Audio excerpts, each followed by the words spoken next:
Hi guys, this lesson is here to go over how to write a ballad. Even if you haven't chosen to write a ballad, you may want to still watch this video. I'm going to share one of my own personal poems, and I'm going to share a video with you.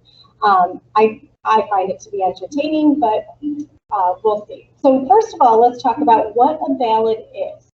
So we're going to take a look at that cheat sheet paper that I gave you, and it's probably on the back of your direction paper. And the cheat sheet, here we go. Okay, so ballad is a narrative poem. So remember that a narrative is going to be a poem that tells a story. So if you are choosing to write a ballad, you want to think of what is the story that you want to tell. Do you want it to be a made-up story, or do you want it to be a story about yourself? So we see in the description, a typical ballad is a plot-driven song with one or more characters hurriedly unfurling events leading to a dramatic conclusion. At best, a ballad does not tell the reader what's happening, but rather shows the reader what's happening, describing each crucial moment in the trail of events. To convey that sense of emotional urgency, the ballad is often constructed in quatrain, 4-line stanzas. Each line contains as few as 3 or 4 stresses and rhyming either the second and fourth lines or alternating lines. So I want to point out with that particular poem, there is not a very specific rhyme scheme that you have to follow, but I am looking to see that you are making the poem rhyme. So you can choose, do you want every other line to rhyme? Should it be the second and fourth line, etc.? But you should see rhyme within the poem. You should have multiple stanzas, and those stanzas should be 4 lines long because it's telling a story. Remember, the Midnight Ride of Paul Revere was 4 pages long. Yours doesn't need to be that long, but it should be multiple paragraphs so that you can work your way through the plot of the story. So, as an example, I'm going to share a ballad that I wrote, and I'm going to tell you that this is a true story. This is a true story of my own. The very first year that my husband and I were married, right around our first anniversary, we went on a trip. And you're going to hear about it. I'll tell you a little bit, and I have an actual video footage of this particular trip. So I'm going to tell you a little bit first. The title is called Big Nasty. So I forgot to share the screen so that you can see it. Let's try that again.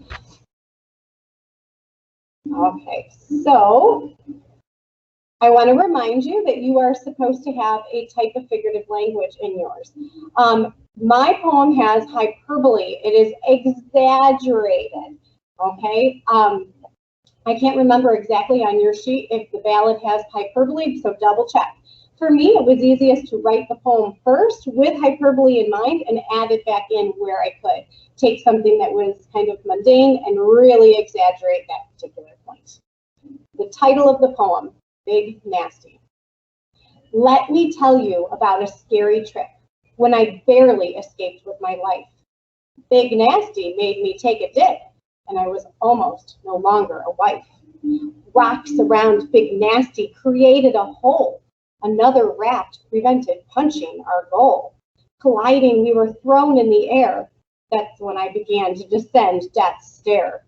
Waves the size of Niagara Falls reached out to pull me under. There, I tucked to form a ball, but my paddle created a blunder. My body rolled under the raft. Everyone on shore laughed and laughed. The rapid would not let me out. To keep my life, I needed a draught. Clearly, I would not die here. Eventually, the rapids spit me out. It even took less than a year. To thank the good Lord, I shall now become devout. So I'll tell you a little bit about that story.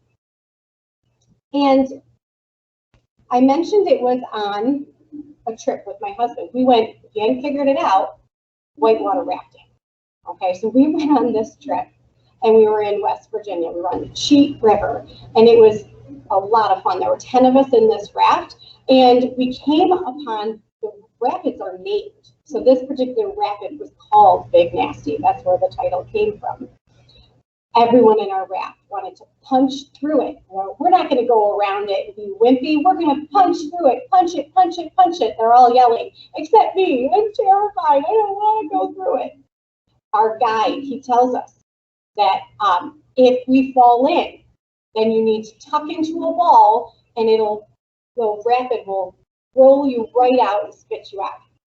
What he didn't tell me was to let go of my paddle. I was so afraid. I thought, I can't lose the paddle. And so by holding on to my paddle, it kept me underwater for a very long time. And I spun around and hit the raft. And then what we didn't know when we fell out was that we had hit another raft. So I spun around and hit this other raft that we had hit, thinking it was the same raft, and I thought I was dying. But really, I was underwater for a total of 4 seconds, but it felt like an eternity. So there's a little bit of my story behind the poem. I thought of this event that I thought was really fun and decided to put that into a poem. And I'm going to give you a tip. I thought maybe I could reach over and grab it quickly. It's in the cupboard over there, but they make, and I'm pretty sure they have them online as well, a rhyming dictionary. So I would come up with one particular word that I knew I wanted to use, and I would look in the dictionary to find what that end rhyme was and all the words that rhyme with it. You can do the same sort of thing online. Type the word in to a rhyming dictionary, and it'll give you a list of all the words that rhyme with it, and then that'll help it fit into your poem a little bit easier. So you use your tools and use a rhyming dictionary to help you come up with some rhymes. Now remember, you have to pick one of your most favorite poems of the 3 that you're going to write and do something creative with it. I'm not sure this is super creative, but I mentioned that I have a video of this, and I usually truly enjoy sharing this little snippet of our trip with the classes. So I'm going to pull that up for you.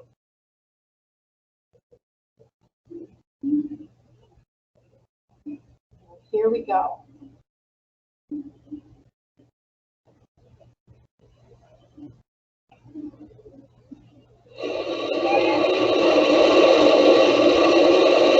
Alright, folks, here we are at Big Nasty. This bridge right there, we're all sitting there looking at right now.